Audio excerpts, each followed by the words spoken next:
for hanging around today. Appreciate it. I want to just tell you kind of where this presentation comes from.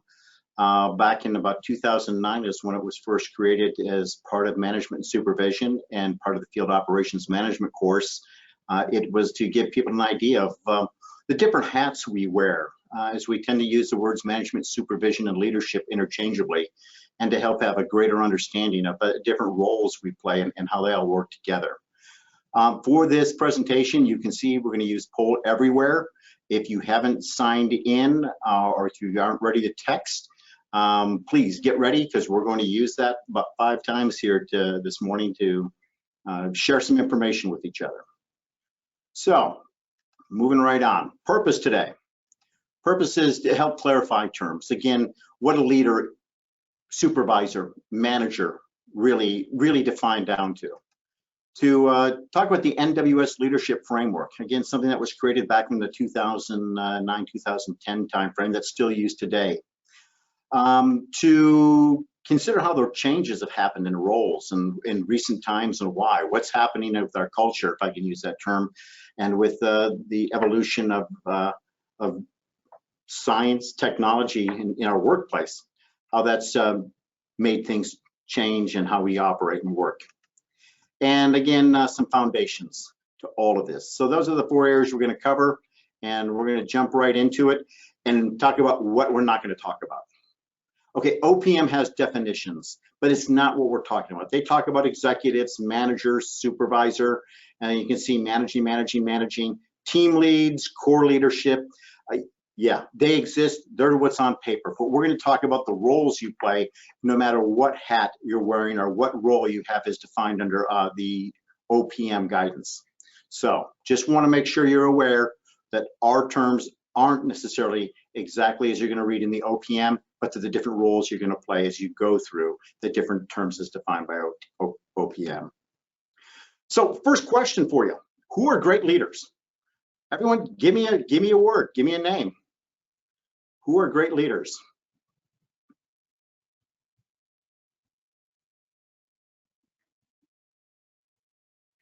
Oh, you got to participate. Listeners are great leaders. Give me some names. People, investors, communicators, give me some names. I want names, not attributes. I want names. Musk, there we go. Powell, Colin Powell. George Washington, it looks like in there. One word names work best. Reagan. Leaders. MLK, love it. Obama, yes. Lincoln. We see Lincoln and Washington coming up to the lead, followed by close behind by a Reagan. Okay, take a few more.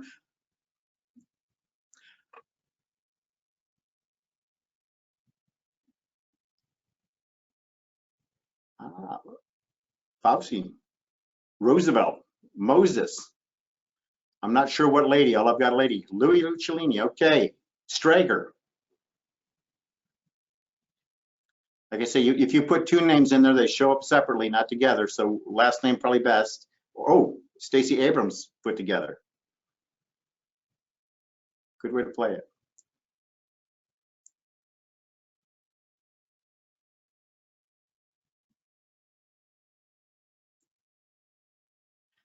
Jesus. All right, Bush, Martin. All right, I'm gonna pause you right there. You see where we're going with this. We're seeing names, and we're seeing names come to the top. People recognize with Washington, Lincoln, Roosevelt, Fauci, Powell. Those are important to realize that those are recognized great leaders. But I want to just make sure that people know that there's some differences here. So I'm going to pause you right there, and there we go. We'll stop right there and take a quick look. Interestingly enough, I don't see a couple that are often showed up in the classroom when I would do this exact same exercise. I didn't see Stalin's name appear, or Hitler's, or Mao's. A lot of times people will put down folks that had a lot of followers as being great leaders. They had a vast number of followers. So think about how that works and plays into it. Go to the next slide here. Let's see how I do that. There we go. So part two of the question, who are great managers? I'm not asking you who great leaders are. I'm asking who are great managers?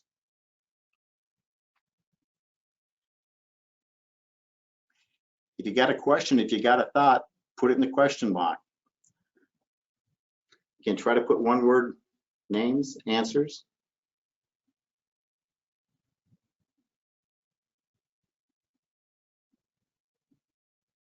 Okay, I don't want attributes. I want names. Reagan manager. Okay, give me names.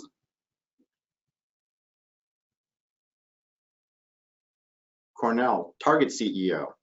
Iacocca. Must be Scott Toilet Paper they're talking about, or somebody else.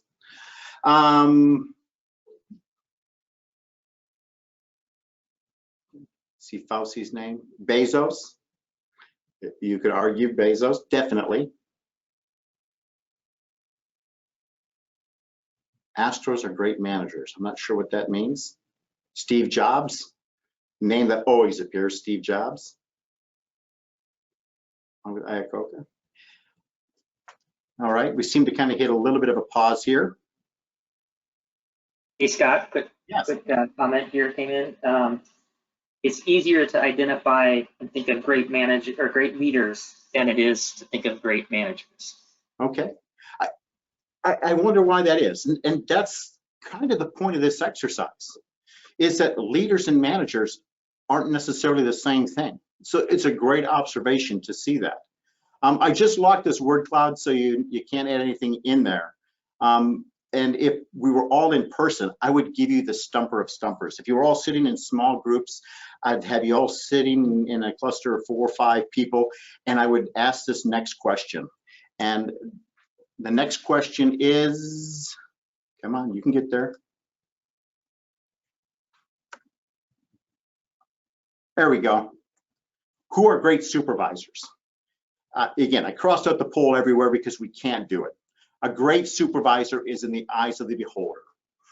Supervisors don't impact but the people they supervise for the most part, or the people who see them supervising. And oh, by the way, there is no supervisor that pleases everybody. Every person has a preference on how they are led. And I use that word led, directed, developed, shared. How others with the same supervisor are led. Is the person equitable? We judge our supervisors in so many different ways. It's clearly not the same as a manager. It's not the same as management. It's not the same as a leader. It's not the same as leadership. Kind of the point of the exercise here is to think differently, to think about what hat am I wearing, and am I wearing it? We use the words leader, supervisor, and manager interchangeably.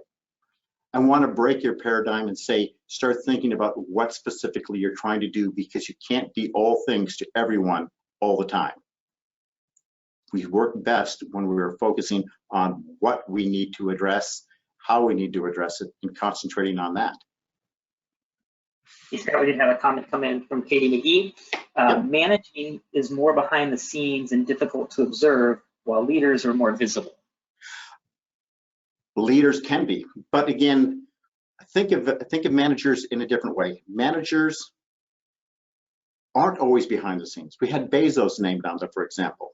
He may be behind the scenes, but after you make a couple $100 million or $1 billion, or your name happens to be, come on, can't think of the guy, but in charge of Tesla right now.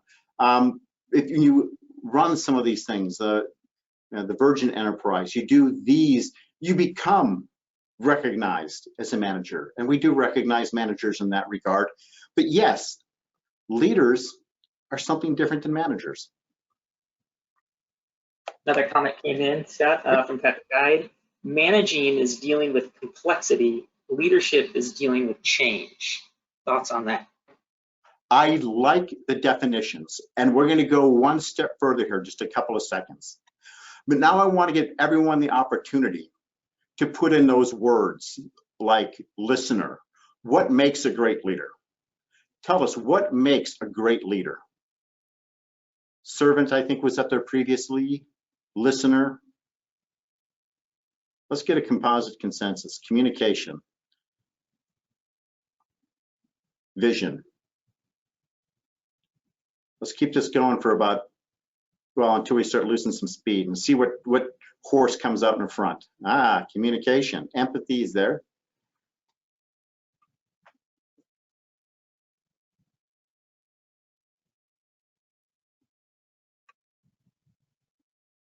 Confidence. All right, there's a lot more people out there than about 10. Oh, connection interrupted.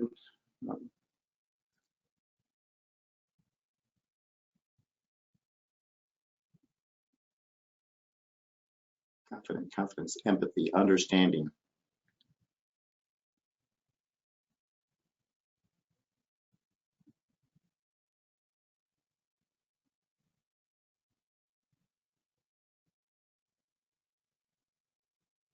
Strategic, as opposed to statistic or not statistic. Communicator, communication, listener. Interesting. Is there a difference between a communicator, and listener? I would say yes. Listener, communicator, vision, empathy. Now we're starting to see the really big things that are coming out. All right. I'm going to pause there. I'm going to pause there because I think we're hearing what people are looking for. They're looking for someone who's understanding, who's strategic with a vision, trustworthy. Important stuff. Let's go to the next step. We've kind of defined that. So what makes a great manager? Again, we talked about the different things. So what makes a great manager, vice a great leader? Organized.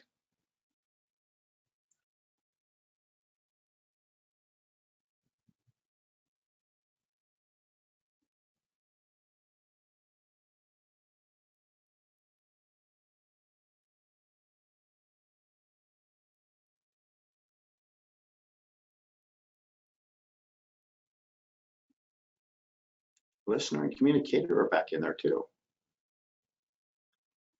The best laid plan to manage cannot be managed effectively without good communication and good listening. We're getting a lot of the same words. The big difference here is organized, accountable. All right. Time management.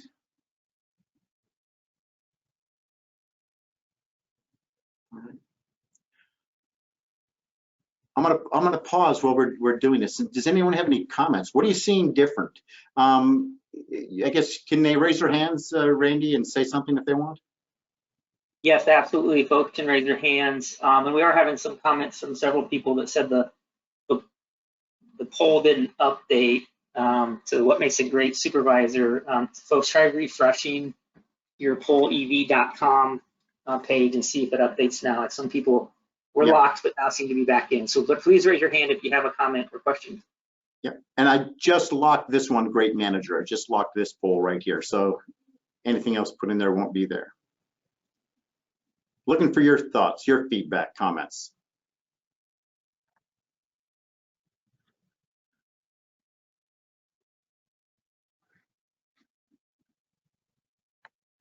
All right.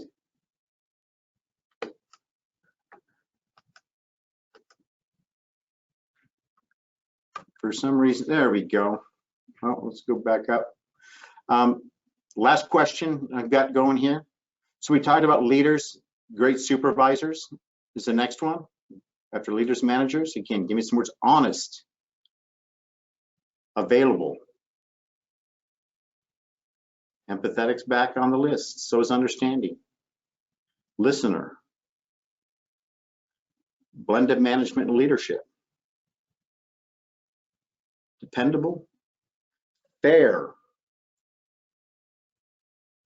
Equitable. Is fair and equitable the same? Coach.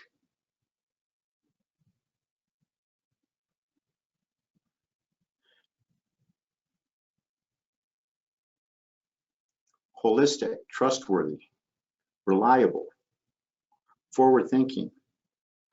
All right, but 5 more seconds, I'm gonna lock it down here.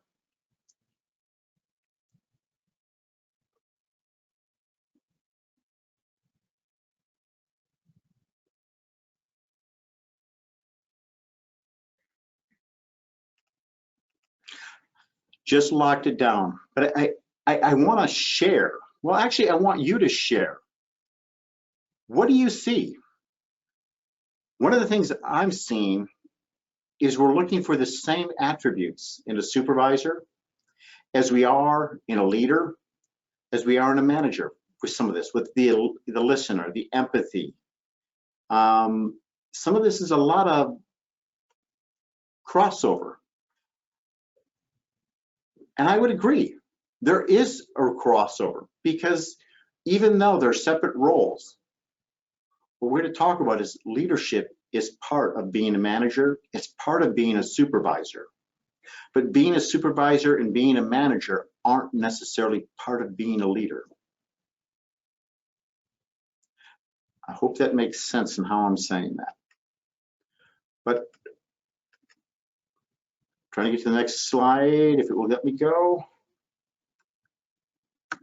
Oh, no, there we go. So there are some differences between them. We saw different words coming up.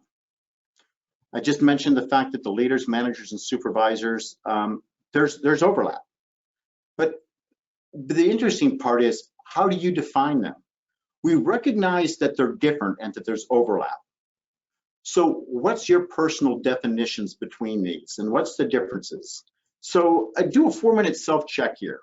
We'll pause for 4 minutes. How do you define these words? Leader, manager, supervisor. Do you have a favorite leadership quote? How do you capture what leadership is? Do the words overlap? And throw some comments in the comment box or raise your hand after the 4 minutes and we'll talk about what you're thinking.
You have about 2 minutes left.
1 minute, just under 1 minute left. If you want to start throwing some comments into the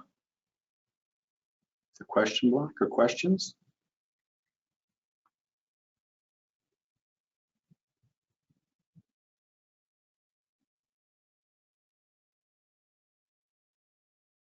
Also, perhaps think about, why am I having you do this exercise? Why am I having you think about the definitions?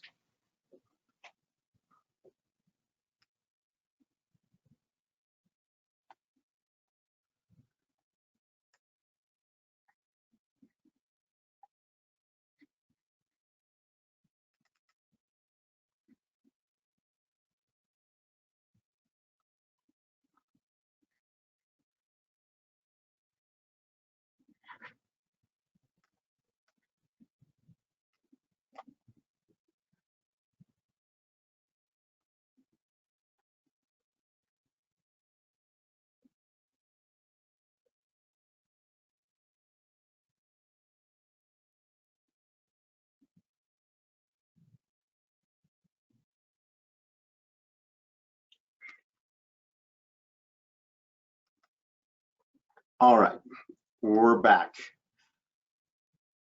Randy, did anybody share anything in the comments section? Anyone willing to raise their hand and share any information they put down in their self-check? We did. We got quite a few comments and quotes came in, Scott. First one was from Nick Langley. He said, managers/supervisors are an assigned, so managers are an assigned position. Let me read this again. Managers/supervisors are an assigned title/position. Anyone can be a leader though. They overlap because without good leadership, you can't be an effective supervisor or manager. All right, Nick. All right. Let's see, quotes. Pat Spoden shared, be the change you wish to see in the world. Quotes. Justin Schultz shared one of my favorite leadership quotes, if serving others is beneath you, leading others is beyond you. Indeed. Indeed. Suzanne Fortin shared, you can't connect the dots looking forward, you can only connect them looking backwards. So you have to trust that the dots will somehow connect in your future. You have to trust in something, your gut, destiny, life, karma, whatever. That's a Steve Jobs quote. Suzanne, I got to pause and say thank you, because that's why we're doing the self-check exercise, is knowing where you're at, being able to look back what your definitions have been and what they are, helps us talk together about what they could be, what a common understanding might be. Not is, because we all will have our own definitions, our own favorite quotes, and we'll grab onto it as someone once mentioned to me, a bumper sticker slogan. One of the things out there is Peter Drucker wrote this statement, management is doing things right, leadership is doing the right things. Sounds great, yes, but how do you live it? You got to have that quote, you've got to be able to live the quote that you have, the words that encapsulate what you think leadership is, what you think supervision is, what you think management is. So that's part of the reason for the discussion today, is what is your context and what's another context you can look at it and make a comparison. Any other big questions in there I should be aware of, Randy? Well, you want me to keep going on quotes? There's about 5 more. Let's go for the other 5. I love them. All right, let's do it. Ryan Sharp mentioned the Kennedy quote to motivate the moonshot. Didn't have a specific quote, but I think we all know the one he's referring to. Merle Heinlein shared, great leaders eat last. Ed Ray shared, the only thing necessary for the triumph of evil is for good men to do nothing, from Edmund Burke. And one more quote came from WFO Green Bay. They heard this recently. When people realize that you are eager to say yes, they're much more willing to accept no. Yep. So a lot of great information. And again, we can look at other folks and how they define stuff. Again, one of my favorite Kennedy quotes is, ask not what your country can do for you, but what you can do for your country. That's kind of what I'm asking everybody. You know, ask not what you do for yourself, but what do you do for your coworkers? So on that note, I'm going to jump down here to, yeah, they fit together. Management, supervision, they're different, but they overlap, and there's so much of the same. And in fitting them together, we created this framework back in 2010, 2009 timeframe, and it gave definitions to the words. And the first one is management. And it was said exactly right. It's the authority, the responsibility. It's assigned to you to direct or control the use of resources, including equipment, budget, and personnel. I'm using the word personnel. Management is about, I need X number of forecasters at this level of competency to do the mission. I'm not managing the person, I'm managing the resource of people. That's what management does. It moves things around as resources. When we come to supervision, again, it's an authority and responsibility. The authority given to you, the responsibility to do it for the direction and oversight of the performance of others. The direction and oversight. As a supervisor, you have the responsibility to direct individuals to complete the mission, to do the work. Somebody once told me, they said, your job as a supervisor is to let me do what I want to do. And I kind of looked at them in a strange look and said, no, my responsibility is to give you what you need to best do the mission that's required to complete your job. It's not always popular to be a supervisor, but you're there also to make sure people are trained. You're there to make sure people are competent. You're there to make sure people are able to perform based on many factors, along with the training and everything else. It's the mental health aspect of it. There's much more than supervision than just making sure the performance is done. It's all the factors that go into the performance. There's an error on the slide here. I don't know why it's shifted words and made them different sizes, but on the left hand under manager, it says personnel, staffing. On the right side, it says personal. It is personal. Each person is different. One supervisory technique does not work for everything. Leadership is the next word we're going to look at. I wish I could claim, I'm sorry for the errors with wording on the slides. Not sure why they're doing that today. But leadership, this definition came out of a group of National Weather Service employees, mid-2000 timeframe, 2005, 2006. And they thought about leadership while they were attending a seminar, the executive leadership seminar. And they came up with a definition that I've chosen to adopt personally also, which is leadership is about action which raises the character of the organization and expands its capacity to serve. It's not about anything else. It influences people. It changes people. It gives direction. It has vision. But it's about action. It's about action. All great leaders have action.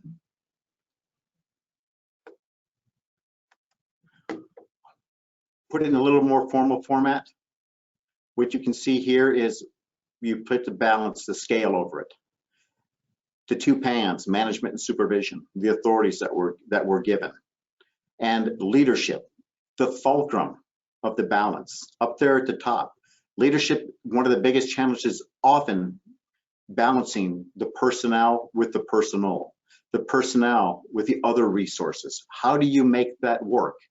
As you attain the positions and get more responsibilities and supervisory and management, that fulcrum and balancing, those become ever more difficult.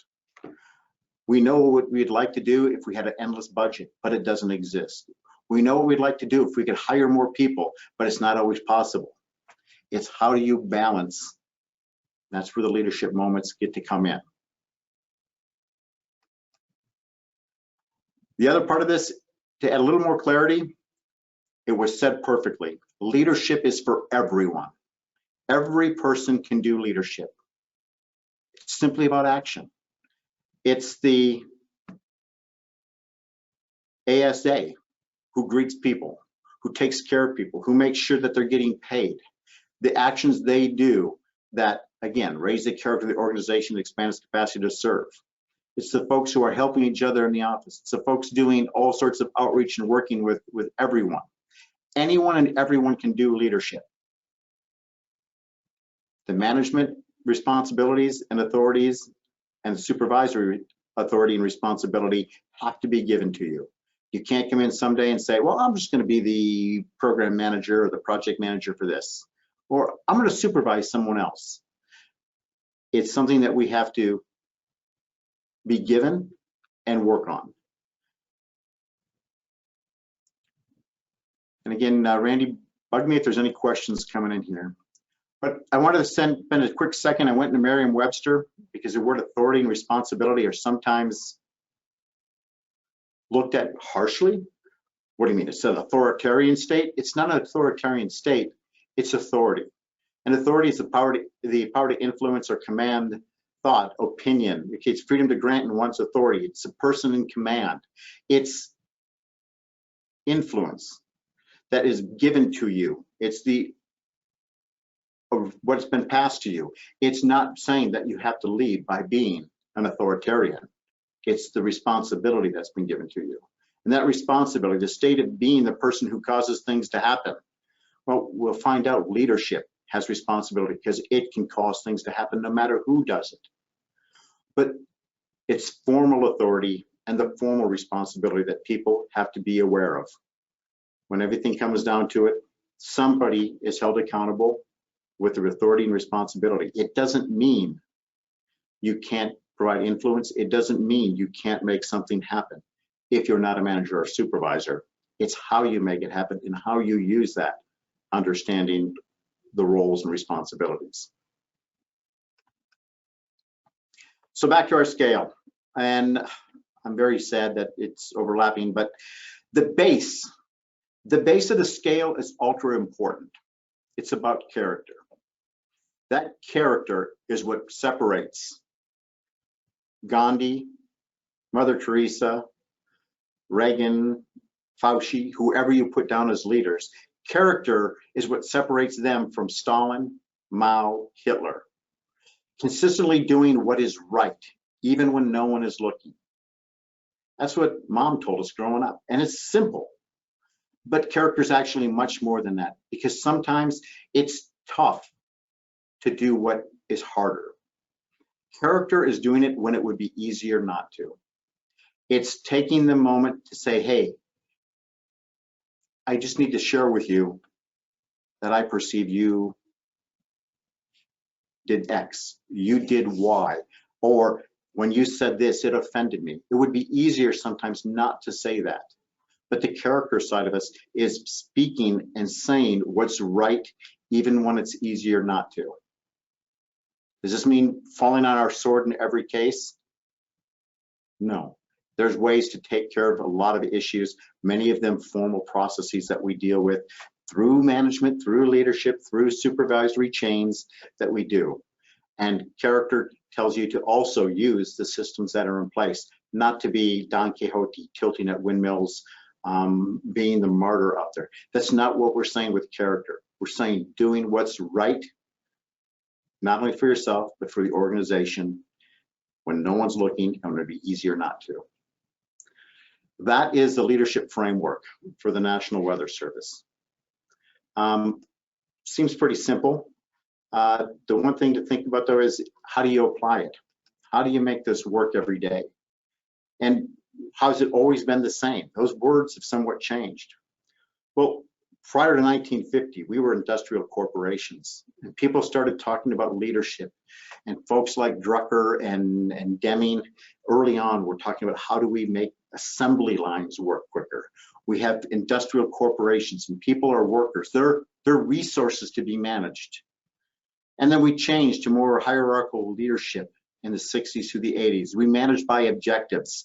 We started getting technology. Things were changing with thought. It wasn't about production. Thought was a commodity and equity. So that developed into servant leadership and working together, and employees as leaders and matricing and all the things that we do until we arrived at today. And what we get today mostly is a network of teams, people working together inside organizations, across organizations, outside organizations. They empower more people to get more done. It's not the authoritative autocracy that existed long ago, but there's still organizational structure to be acknowledged. And in this, there's a very delicate balance. As we move forward and we take and look what we want and what is, we are part of the government. The government has structure. The government has policy. The government has procedure that we have to follow. We can work to change things, but it doesn't happen overnight. It happens by daily displays of leadership and increasing the capacity to serve and the character of the organization. So one of the biggest parts of this is trust. The Speed of Trust, a book I've read more than once, good read. It talks about in our day and age, trust isn't just giving somebody a paycheck. Trust in our world in the age is we have knowledge workers. We have everyone in the workforce brings skill and knowledge, and we have to recognize each individual for what they bring and have an expectation and a trust in what's being done. They're not machines putting parts together for widgets. The type of work being done keeps evolving. It says it has evolved. It keeps evolving every day. What we did and we thought it was revolutionary with grids to what we're doing as we move into probabilistic forecasting, to how we collaborate, how we support our partners, it's continually changing, as number 3 says. Our work is changing, our workforce is changing, our expectations are changing, so we need to learn to partner and team and collaborate, but it's based on trust. Trust is something that you'll find as one of the questions in our OHIs this year. And trust is one of those commodities that varies greatly between people. But what level of trust is something you also need to be discussing as you look at your leadership role, as you look at how you're doing things. And when I say leadership role, I mean everybody's got a leadership role. How you manage relations, how much trusting you're willing to do. It doesn't have to be complete and total. One of the key things to trust also is realizing that it's letting bygones be bygones and that people change, that people evolve. We tend to judge ourselves on what we intend. We tend to judge others by what we see without knowing their intent, and sometimes giving them intent that was never there. Trust is something that has to be earned and talked about and worked with. How you do it is important to how successful a leader you're going to be.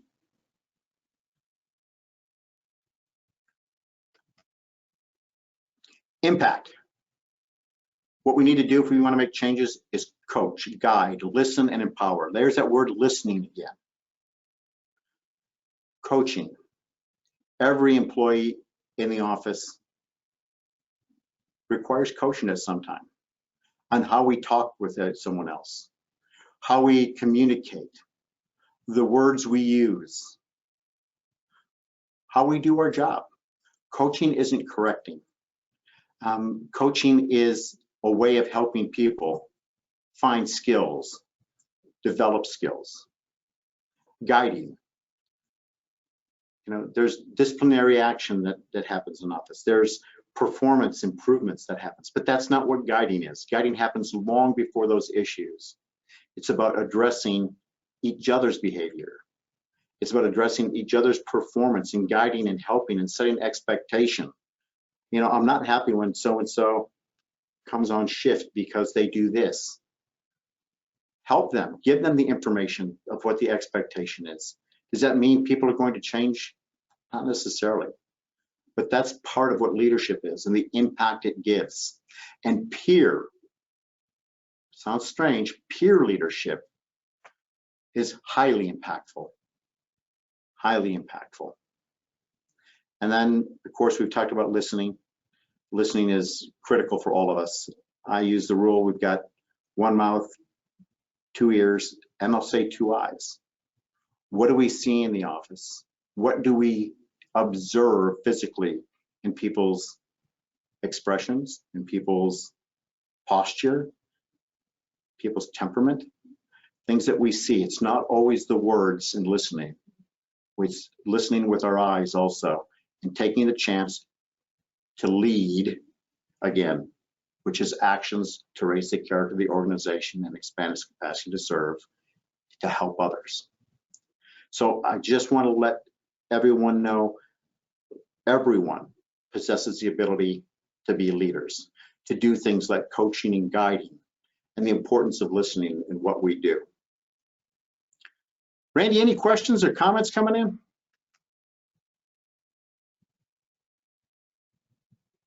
Scott, I have not seen any. Brian Lutzvig shared a link to a YouTube video on a new way to lead, command and control versus trust and inspire. I will drop that in the chat for everyone to take a look at. It's a short 2-minute, a little over 2-minute long video. Other than that, I have not seen any questions or hands raised. Oh, Brian says that was Scott's, he says. that YouTube link, your video. So I'll drop that in the chat. But that's all I've seen so far. All right, thank you. I guess I'll go to the slide here then and talk about that. Is leadership does amount to influence. Is influence instantaneous? No. The Wright brothers were called fools until they were recognized as leaders. Mother Teresa, her leadership by example, had influence beyond imagination. She wasn't looking to be a leader, she just did. There's many ways that leadership takes place, and there's many ways that it can impact, but it impacts and it influences. That's the important thing. Groups of individuals can achieve great things. Again, the command and control.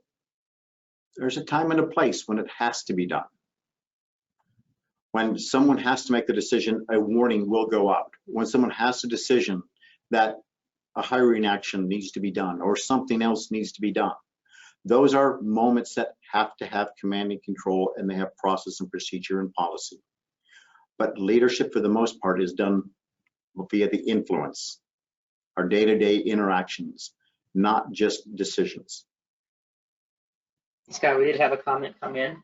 Yep. Your comment about peer leadership is fantastic. I see staff respond so well to their peers if properly coached and guided. I'll throw one more out there that's kind of the corollary of that is nature abhors a vacuum. We all know that. And if there isn't positive leadership, it will be filled by something. And in every office, if anyone says there is no leadership, I will beg to differ. There is leadership.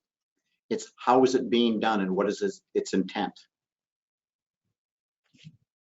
What's the character base of the leadership? There's no place where it does not exist. Building on trust. Communication, trust, empowerment, they all go together.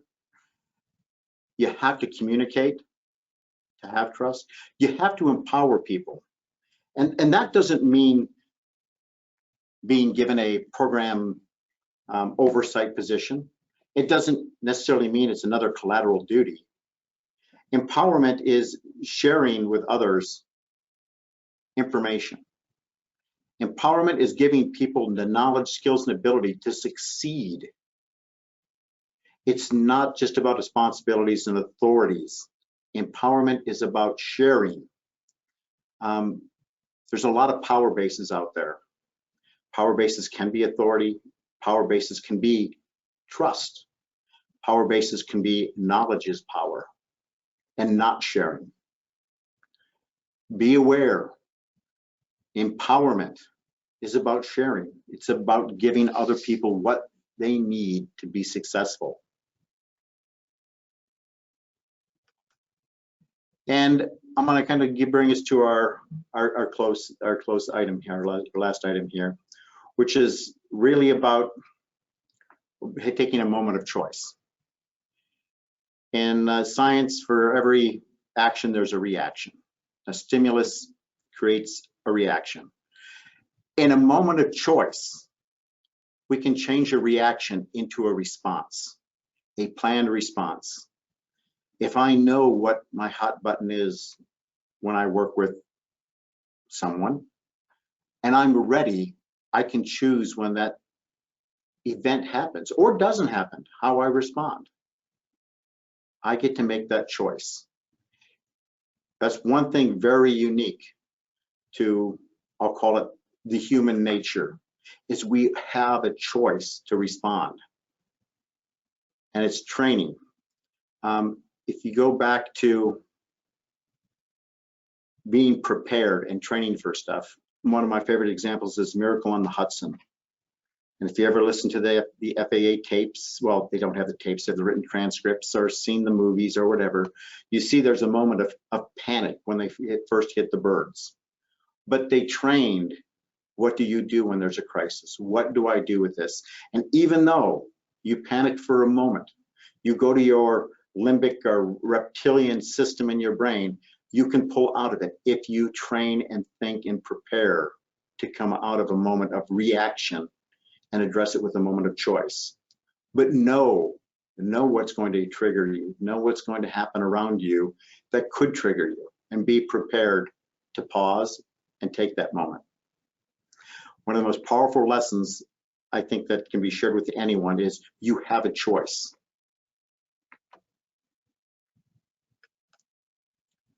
All right. If this means something to you, the lessons, the things we've talked about here, and you want to move forward in helping develop yourself in any of the skills in any of the areas here, and you want to succeed, the odds are ever in your favor. Sorry, I stole that from the Hunger Games. If you have an accountability partner. Having a goal. You might get it, you might not. Write it down, it increases a little bit. You might actually get there. Commit to someone that you'll do it. All right, but now have someone you're holding yourself accountable, and talk to them about it. Have regular meetings on what you're doing and what they're doing. It's a great co-coaching opportunity or peer coaching opportunity to make sure that you succeed and they succeed at something they want. Again, if you want to succeed, the most successful way to do it is to give yourself an accountability partner to address what you're working on, whether it be training, whether it be skiing, whether it be whatever activity or endeavor or place you want to go. So that being said, we talked about clarification of what the rules meant. We went through and we saw that leaders are different for all of us, and some leadership definitions are very common. We're all a little bit unique in what we're looking for. We definitely saw that the leadership played a big part of management and supervision, but management and supervision are different and unique. They have unique properties and characteristics that go with them. We looked at the framework. Again, what's missing off the picture I'm showing here is the big piece, the character at the base. If you move forward with character, that's the direction to go. We talked about why things have changed.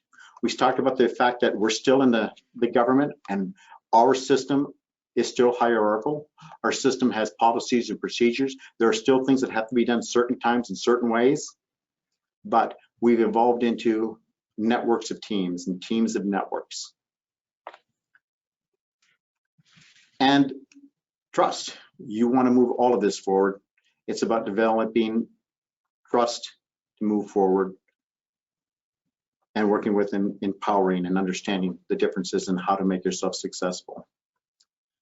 That concludes what I have, and except for thoughts and questions. Type away, raise a hand, do what's best for you. Excellent. Thanks, Scott. Please raise a hand or type in the questions pane if you have a comment or question. Yeah, great presentation, Scott. One thing I was wondering if you could speak to was the difference between kind of your accountability partner and a mentor. Great question. A mentor, really, if you look at the traditional sense of a mentor, It's someone who is there to help teach you, I'll call it the unwritten rules of an organization, to try to help you navigate through all the different situations. Because if I go to Office A, there's certain things that are common, but they're different than the office I came from, Office B. So what makes this office successful? What's not written down? Tell me more. Tell me how things work.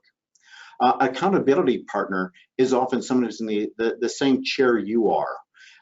There's somebody who's going on the same struggles, the same actions forward, and it's actually most effective when you have two people striving for the same thing, striving to make the next qualifications, striving to change the same behavior.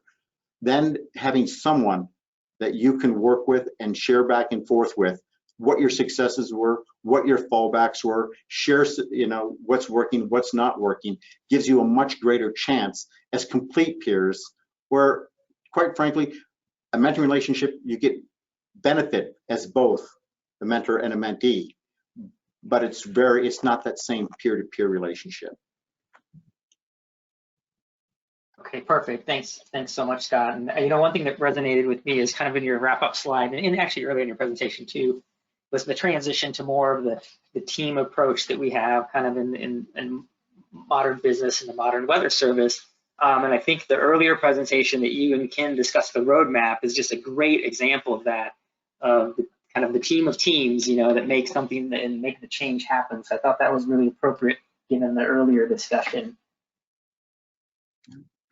So I appreciate that, and I really hope that folks walk away from here and think about what leadership means to them, what their roles and responsibilities are in it, what their desires are for management and supervision to become one, to help shape future leaders, managers, supervisors. Again, you can learn a whole lot from a mistake. You can learn a whole lot from other people's mistakes if you watch and you're willing to take note. But I hope this has been a worthwhile endeavor to make you think about these three terms and what they mean to you and what they mean to the organization as you're looking at your career.